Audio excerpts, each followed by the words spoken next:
We've still got about a month to go until free agency officially opens, so that means we're going to take a look at even some more free agents the Penguins could be interested in.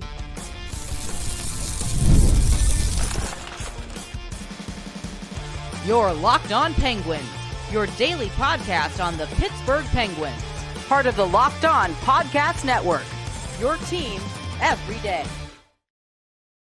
Hello and welcome back to another episode of the Locked On Penguins podcast. I'm one of your hosts, Patrick Damp. You can follow me on Twitter at synonym for wet, joined as always by the one and only Hunter Hodes. You can follow him on Twitter at Hunter Hodes.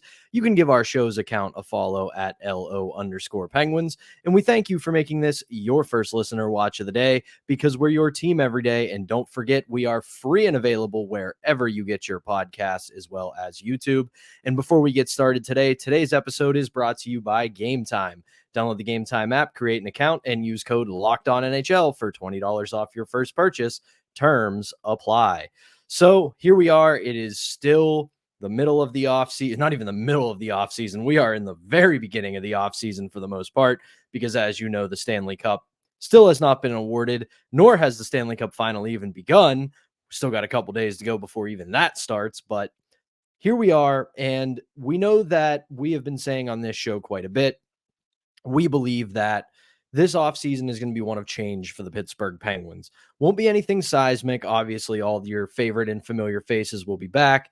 Mike Sullivan, Sidney Crosby, Evgeny Malkin, Chris Letang, so on and so forth. But we do know that they are going to have a solid bit of cap space.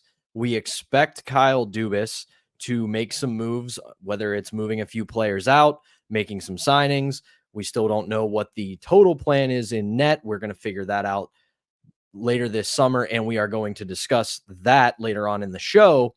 But that means we still have to look at free agents, because even though it is an underwhelming UFA class for the most part, save for a handful of players, there are a couple diamonds in the rough that I know Hunter has looked up. I have a couple silly season ones that I know the Penguins more than likely are not going to be in on. But hey, it's June 6th. We got to talk hockey. Let's have some fun with it. But before I do that, Hunter, you brought up a very interesting one to me that even I wasn't aware of going into this offseason that could be a good bargain move for the Penguins going into July 1st. Yeah, this player is very much a diamond in the rough. That is Yakov Trenin from the Colorado Avalanche and formerly also of the Nashville Predators. Only made $1.7 million for this past season, will be a UFA on July 1st. And he's had a pretty solid career as at least as a bottom six player down in Nashville and then out west in Colorado. His best season counting stats wise, 2021, 2022, 17 goals, 24 points in 80 games. This year combined with Nashville and Colorado had 12 goals and 17 points in 76 games. For his career, he's played in 299 games, 48 goals, 82 points in 299 games. He's not very much of a playmaker. He's very much a finisher, and that is something that the Penguins could use in their bottom six. He can play wing, he can play center. I'm looking at him strictly as a center just because the Penguins need more center depth heading into next season. And if your bottom six centers are both Eller and Trenin, I think you're going in the right direction if you want to get back to the Stanley Cup playoffs. I kind of see Trenin as maybe a fallback option if you can't get a couple of the other top centers on the market. If you want to sign one to be your third line center, again, if you can't get one of those, I would very much look at Trenin. His underlying numbers for this season in general, I think very, very good. With Nashville, he was on the ice for 51% of the shot attempts. With Colorado, only 16 games though, 53%. And in total, 33 goals for, 26 against, was 52% for expected goals. Same range for scoring chances, similar with high danger chances, though with Colorado, 41 high danger chances for, 32 high danger chances against. But he's someone who is young enough. He's not going to cost you that much. I don't really think he's going to be getting that much of a raise, even though he had 12 goals this past season. I think he's someone that the Penguins can very much afford if they want to bring him in on a 2-year deal. Maybe if you want to extend it to 3 years and take him to, age 30, that would be fine as well. But this is a player that I do think they should be interested in if they can't get one of the other better setters, just because he's already had a 17-goal season in the league. And I think he could just be scratching the surface for his talent, even though he's been in the league for a few seasons now. Yeah, I look at it a lot like the guy we talked about yesterday in Bemstrom, to where I think at this point we kind of know who he is, and that's a solid bottom six contributor on a much being relative here, but much higher level than Bemstrom. I talked about that yesterday, that you know who Bemstrom is at this point. He's played enough games in the league. You know what his track record is. You look at Trennan, it's kind of the same deal. You know that he is a bottom six forward who can tap in 15 to 20 points, maybe a little bit more throughout the season, which is what you want from a guy in the bottom six. You don't need him to put up 30, 40, 50 points, but if he can get you in that 20 to 25 range, you are very happy with his output.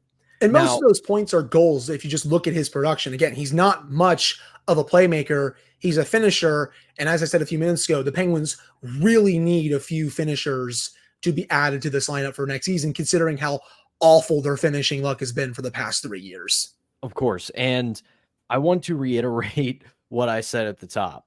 One of my suggestions here is going to be a bit of a silly season one. It's not, I can see if you're not watching on YouTube, Hunter's chuckling a little bit. This isn't the one I was saying before we hit record, because I understand that there is no world where they're probably going to be able to sign someone like Teuvo Teravainen. But regardless, I digress. The name I'm looking at right now, and honestly, I would be more surprised if he made it to July 1st, because I think he's sticking where he is. But if there's a chance that he can make it to July 1st, maybe give Matt Duchene's people a call. He had a very solid year, making only $3 million for the Dallas Stars, 25 goals, 40 assists, 65 points. Yes, I can already see and hear the eye rolling from our listeners. They got to get younger. They got to get younger. Do not disagree with you. But here's something to keep in mind with Matt Duchene. A big year for him in Dallas, off of being bought out from the Nashville Predators last summer. So he's still collecting checks from the Nashville Predators. They are still paying him after a buyout.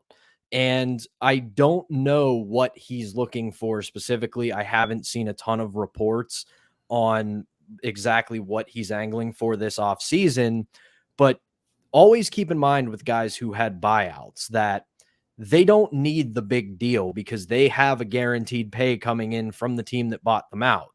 And Dallas got him at a bargain discount at $3 million.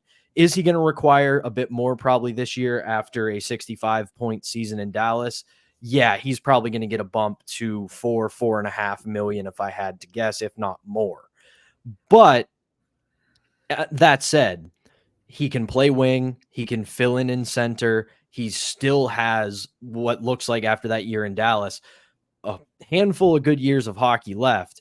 And as I've been saying, and Hunter's been saying to an extent as well, where the Penguins are as a franchise right now, this is not a team that needs to take on projects. They need to take on sure things. This isn't Crosby, Malkin, and Letang in their early years where you're hoping guys continue to develop and see if they fit in the long term. You're going for it right now. You're not in a rebuild. So if you have a chance to get a guy like that, I think you take it. Right. Despite being 33, if you can get him on a short-term deal, whether that's 1 or 2 years, I think you do it every time, whether it's, 4 to 4.5 million per.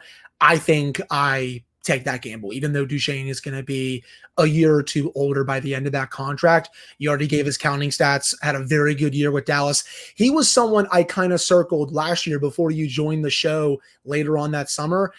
I had Duchene as someone like, okay, if you can maybe go after him during free agency, he's someone that makes sense at wing, at center. You can play him up and down your lineup, first, second, third line.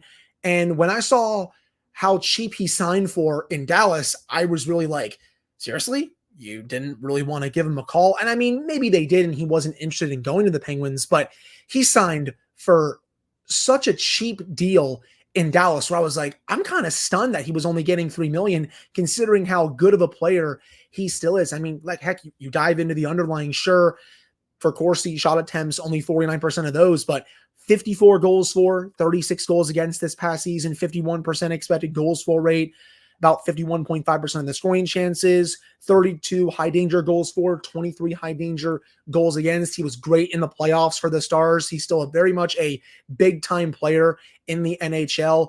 He fills another big need for the Penguins, and that's another good, strong middle six player to potentially another center where, again, you can bump Eller down a little bit. If you're looking at him maybe making $5 million, I kind of get a bit nervous just because of their salary cap situation. I think there has to be that right range, Pat. 2 times 4, I think 2 years times $4 million. I think I would probably do that, maybe 4.5, but just because of their salary cap situation right now and how it's close to 13 million, I think if he wants 5, you might have to move on and look to someone else. But I was interested in him last offseason, and if he makes it to July 1, I will very much be interested in him again, despite the age, and he's going to be at least another year older for this season. But I think he still has quite a bit left in the tank. And you said it. You're not getting the Matt Duchene of a few years ago, No. where he's going to come in and pop on your first line and do really well. But he's like you said, he's exactly what the Penguins are missing right now. And that's a very productive middle six forward. And if you can get him to work for cheap, yeah, he's 33. Yeah, he's probably not got a lot of time left, but neither does this iteration of the Pittsburgh Penguins. So why not roll those dice, especially because the only thing you're giving up were you to go after him is cap space. You're not trading away prospects or draft picks. You're just signing him on July 1. But again, I don't foresee this being a possibility. I think Dallas is going to re-sign him because they have everybody they need locked up. Their RFAs that they have going into July 1st are not guys who are going to command big raises. All of their key players are locked up. Joe Pavelski is retiring. So I highly doubt he makes it to July 1. But that is going to do it for our first segment of the Thursday edition of the Locked On Penguins podcast. When we come back, we got our first look at the still unnamed Amazon documentary that will follow multiple NHLers. Unfortunately, there were no Penguins on the list as far as I could tell, but with that in mind, we're going to have our own little fantasy world where we decide who would we highlight if there was a documentary like this for the Pittsburgh Penguins. But before we do that, we've got to tell you about our first sponsor, and that is Game Time. It's the NBA Finals and the Stanley Cup Finals, and we know how much fun those events are. Game Time makes getting tickets to the finals even faster and easier, and prices on the Game Time app actually go down the closer it gets to tip-off or face-off. With killer last-minute deals, all-in prices, views from your seat, and their lowest price guarantee, Game Time takes the guesswork out of buying tickets. You can use app features in the app such as customize your seat, and with last-minute deals, flash deals, zone deals, tickets are easy to find, and you can get them for any kind of event in your area. Those last-minute deals can save you up to 60% off buying tickets for sports, comedy, theater, and more. You can save even more with exclusive in-app deals on select seats ahead of the game or event. You can toggle all-in pricing, and that shows you your price up front, so you get no surprise fees at checkout. And you have Game Time's lowest price guarantee, or Game Time will credit you 110% of the difference of your ticket. So take the guesswork out of buying NBA Finals tickets with Game Time. Download the Game Time app, create an account, and use code LOCKEDONNHL for $20 off your first purchase. Terms apply. Again, create an account and redeem code LOCKONNHL for $20 off your first purchase. Download Game Time today. Last minute tickets, lowest price guaranteed. All right, we're back here on the Thursday edition of the Locked On Penguins podcast. I'm Patrick Damp. That's Hunter Hodes, and we got our first look this morning at the Amazon documentary that will premiere this fall that is following several NHL superstars. Unfortunately, as I said before we threw to break, no Penguins, as far as we can tell early on from this teaser, as well as the NHL's official press release, will be Penguins. That we won't get to see Crosby, Malkin, or anybody like that. We may see them highlighted in games that they participated in, but they aren't going to be the main subjects. By the sound of it, these are the players that will be highlighted in the documentary: Connor McDavid, Matthew Tkachuk, Leon Draisaitl, Jacob Trouba, David Pastrnak, Jeremy Swayman, Quinn Hughes, Jack Eichel, William Nylander, Philip Forsberg, and Gabriel Landeskog. A lot of talent there. And before we get to our part about who we would highlight for the Penguins, I just want to say this. I have high hopes for this because it's the same company that produced Drive to Survive. And if you know what that is, chances are you do. It's the Netflix documentary that highlighted Formula One drivers. And prior to it, Formula One in the United States was not that big. People knew about it. It was very niche. Now it's incredibly popular to the point that races in the United States are well attended. It is frequently talked about in mainstream sports coverage in the United States. So I'm really hoping that Amazon gets full control of this because we saw it with 24/7. They started off hot and it became really sanitized and generic.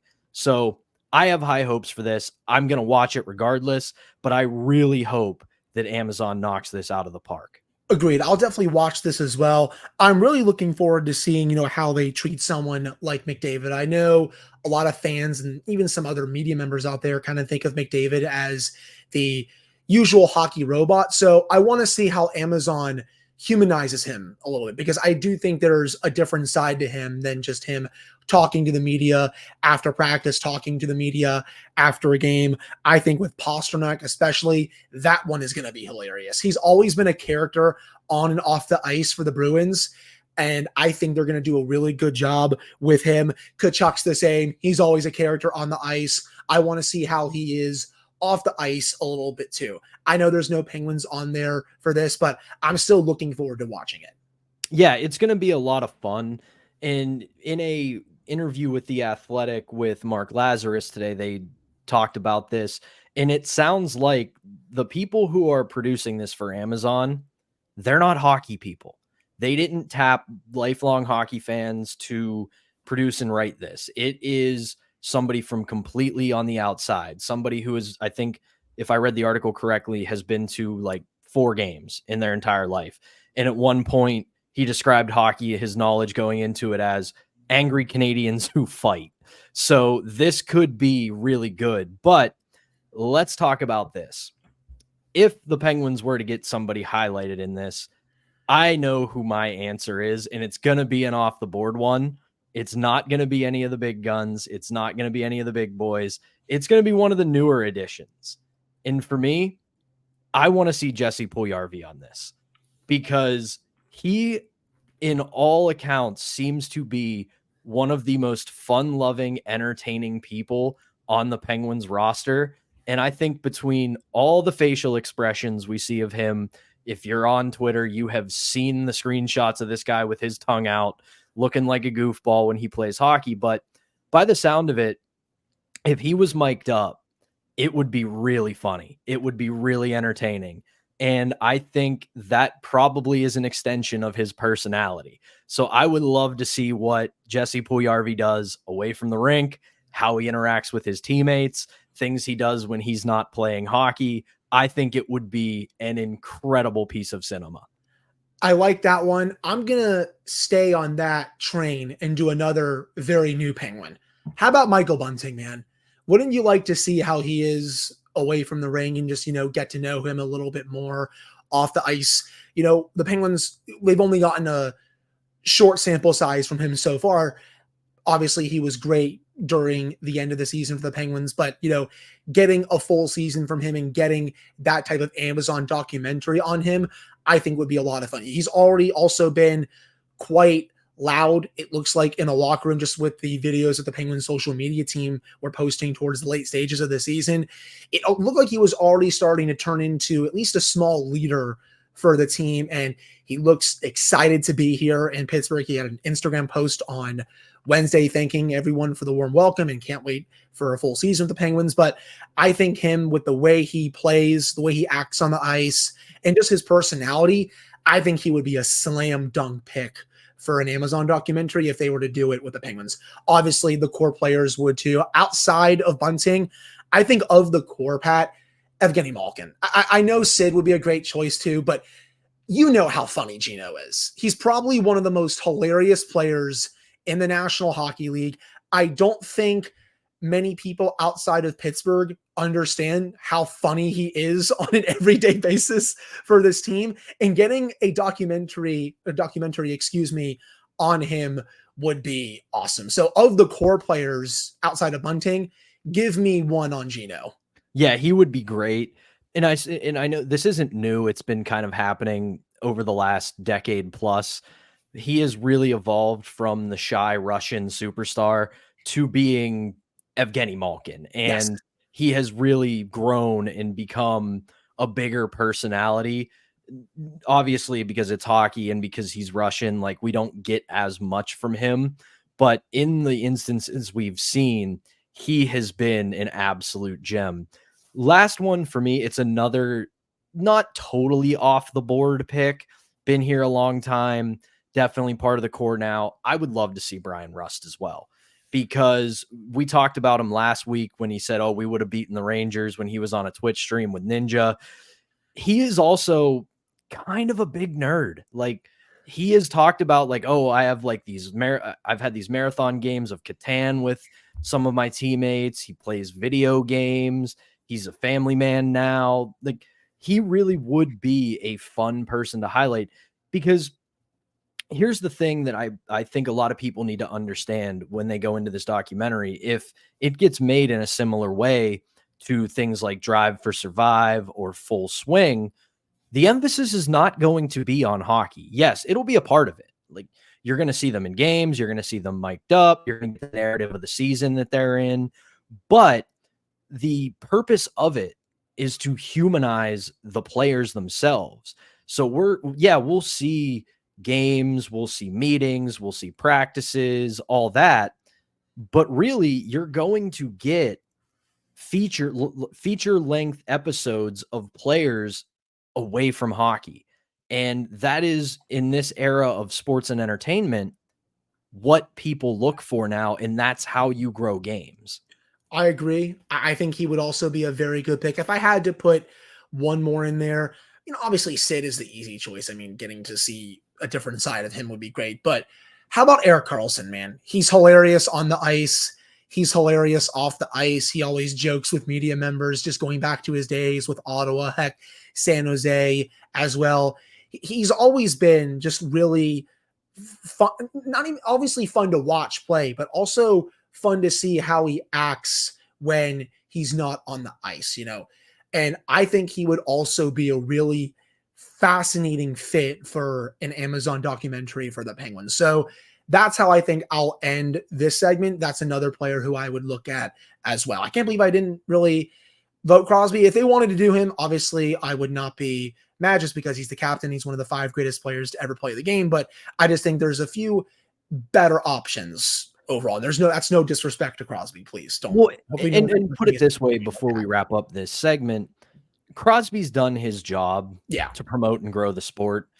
Granted, yes, he's the ultimate hockey robot. I don't think we would see him doing anything really that interesting or exciting. No offense to Sid, but Crosby wakes up thinking about hockey. He goes to play hockey. After he's done playing hockey, he watches hockey, goes to bed, dreams about hockey, and then starts the cycle up over again the next day. But he's done his job promoting the game in the league. They don't need to have him do this anymore.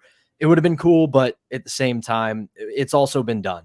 We've seen it in 24/7. He's had his own mini documentaries, books, feature stories, you name it. We've seen it top to bottom. So it's been done. But that'll do it for this second segment of the Locked On Penguins podcast. When we return, we got some sort of kind of updates on the Penguins goaltending situation going into free agency. We will update you on that when we come back right after this. All right, we're back here for the final segment of the Thursday edition of the Locked On Penguins podcast. One more time, I'm Patrick Damp. That's Hunter Hodes. And we got a little bit of an update, but more of a non-update than anything, from David Pagnotta of the Fourth Period. This one's difficult because we're in a portion of the offseason where any single little bit of nugget gets treated as, oh, this is the biggest thing in the world. I always tell people, hey, don't get worked up over reports and rumors. it's not worth your time or energy to get angry about what might happen, wait for it to actually happen, then react. But we did get this report from Pagnotta that said, during his end of season remarks, Penguins GM Kyle Dubas seemed to suggest that Joel Blomqvist would be inserted as one of the team's goaltenders next season. I'm told those comments were taken out of context, and the Penguins have not closed the door on netminder Alex Nedeljkovic, who can become a UFA on July 1. The team continues to have an open dialogue with his agent, Rich Evans, about a possible return. I don't know about this one. It's not that I'm questioning the reporting. I'm not questioning what he's hearing or what is going on with the Penguins, but between the way he played this year, I still believe he's priced himself out of Pittsburgh. I also think you run a really heavy risk if you re-sign him. If you lock back into Jari Nedeljkovic, one, you could stunt the development of Joel Blomqvist by keeping him in the AHL. And two, if there's one thing that has marred Alex Nedeljkovic's career since he came to Pittsburgh, it's inconsistencies. And there is no guarantee and there is no track record that shows he can repeat what he did this year. Not to mention, when you dig into the full numbers of what he did this year, it's not really overly impressive. I'm not downplaying it. I'm not saying he was actually bad, but he didn't exactly turn into a starting goalie. His ceiling is probably 1B. Yeah, I agree with you. I think he is a stopgap to a 1B goalie, and that's really it. I don't think he's a 1A goalie on most teams in the league. I still think right now it's more unlikely that he comes back just because I think he's going to get more money elsewhere to be a team's 1B goaltender. And say again, you re-sign him, I'll just throw this out there, 2 years to 2.5 million. Then you have even more money locked up to both him and Tristan Jarry for the next couple of years. Jarry makes $5.375 million for the next 4 seasons. And if you add $2 more million to Nedeljkovic, it's almost $7.5 million for the next couple of years for both goaltenders. If it's $2.5 million, you're almost at $8 million for 2 goalies combined. And I just don't know if you can do that when you spend up to the cap and you have other needs on this roster right now. So again, I'm sure they've had preliminary discussions. I just don't really know how far they've gone. And personally, I don't think they're going to go that far. And I think he's going to go elsewhere. Now, again, if they do bring him back on some type of contract, you have Blomqvist and then you have the new kid, Philip Larson, down in Wilkes-Barre. Are you going to have this Larson kid taking away starts from Blomqvist and Wilkes-Barre as he tries to get NHL ready? I just think it's risky in more than one way, with Nedeljkovic potentially turning back into a pumpkin with where he's been before, and Blomqvist not getting as many starts in Wilkes-Barre that he did this year, because the goal is for him to graduate to the NHL. How would you be doing that here if you run Jari and Nedeljkovic back while also having Larson take away starts from him in Wilkes-Barre? I just see too many, what's the word I want to use? I guess red flags here overall. If you bring Nedeljkovic back, okay, that's interesting, but are you also going to bring Jari back? What's going to happen there? So I don't know. It just raises a lot of questions for me. It does with me as well. I also have this part of it. I can understand the logic. I don't think getting another goalie this summer is the wrong idea, regardless of what happens with Tristan Jarry this summer, though I do think he's going to ultimately return and be the starter next year. Probably. I would. But if there's an upgrade to be had, I would do it. But I think at this time, it's more than likely that he's probably going to return. But then on the other flip side of it, you really can't guarantee that Blomqvist is NHL ready yet. All of his trends show that he probably is, but let's remember, this is a 22-year-old with 0 NHL starts under his belt. And we have seen, not just in net, just in general, players who come up from the AHL, they light the AHL on fire, and it doesn't work at the NHL level. And if you don't have a solid backup, then you're in real trouble. And that's to connect it to Nedeljkovic.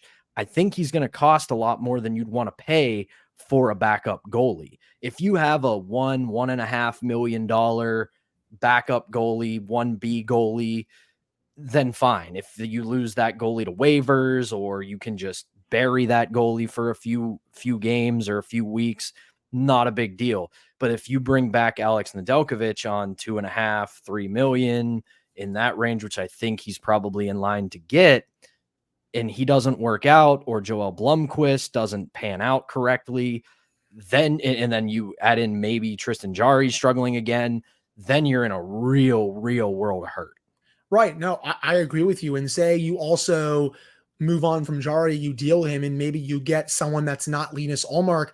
Do you have a guarantee that that goalie is going to outplay Tristan Jarry, even though, again, he's been inconsistent the last couple of years from February onward? So there's really no easy solution to this heading into next season, unless by some divine situation that you're able to pry Linus Ullmark out from Boston and have a trade package that they're interested in. So it's going to be interesting. I really don't envy Kyle Dubas when it comes to this at all.